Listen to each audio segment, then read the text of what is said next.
Kayo po ba mga bossing ko ay isa sa mga napakarami mga pangarap sa buhay? Asya mga bossing, huwag kang panghihinaan ng loob. Ang mga taong fighter, hindi nasuko sa hamon ng buhay at napakasipag, napakamatyaga at madiskarte ay walang imposible, lalo-lalo na kung sasabayan nyo na mahigpit na kapit sa mahal na Panginoon. Huwag kang makakalimot magdasal ay kahingi ng gabay.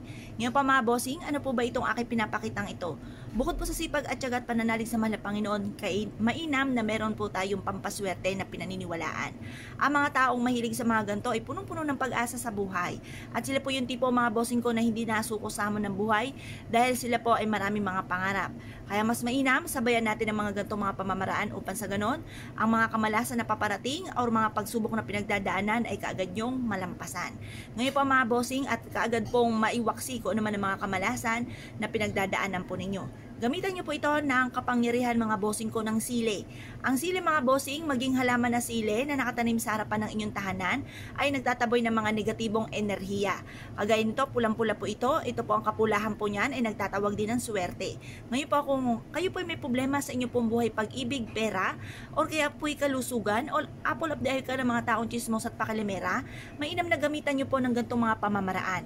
Upang sa ganun mataboy ka agad ang mga kamalasan dahil maaaring maraming kamalasan sa inyong kapaligiran kung kayo nakakaranas ng mga ganyang sitwasyon.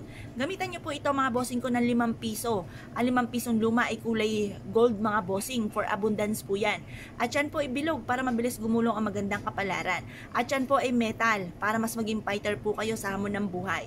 Yan po mga bossing, ang gagawin nyo lamang po ay ganito. Kumuha kayo ng 2 sangkap na ito mga bossing ko at pagkatapos ay bitbitin kahit saan kayo magtungo. Mag-wish ka na mula sa inyong pong puso. Sabihin niyo po sa pamamagitan nito ay magtutuloy-tuloy ang pasok ng swerte at kailanman hindi ka na mamumblema tungkol sa usapin ng pera. Ngayon pa mga bossing, mag-wish ka na mula sa inyong pong puso kung ano po ang nais po ninyo na maganap or nais po ng pagbabago sa buhay po ninyo.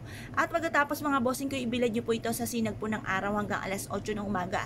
Makalipas ang alas 8 ng umaga, ay kunin niyo po ito. At ito po nga ay pwede nyo bitbitin kahit saan kayo magtungo or kaya ilagay sa may pintuan po ninyo or itusok nyo po ito or tabunan nyo ng lupa na malapit sa inyo pong pintuan. Ang dulot po nito ay swerte mga bossing. Kung kayo pinaniniwala at nais po itong gawin mga bossing, huwag na po kayo magpatumpik-tumpik pa. Subukan nyo po ito dahil ito po ay subok na napakaswerte. Isa rin po ito sa paborito ko na pantaboy ng kamalasan. Kung kayo po mga bossing ko yung nape-pressure sa ngayon at parang ikaw po ay hindi mo malaman kung paano nyo susolusyonan ang problema, pwede nyo rin po itong iipit or ilagay sa ilalim ng inyo pong higaan or kaya po ay ilagay sa ilalim ng unan. Plastikan nyo lang po ito mga bossing dahil baka ito po ay maputol-putol, kumbaga dumikit pa sa punda ng unan or kumot. Kaya mas mainam naka-plastic po siya. Ngayon pa mga bossing, kung kayo po naniniwala at nais po itong gawin, subukan nyo po ito para ngayon pong buwan na ito mga bossing ko ay magtuloy-tuloy ang pasok ng swerte at hindi na po kayo malasin pa.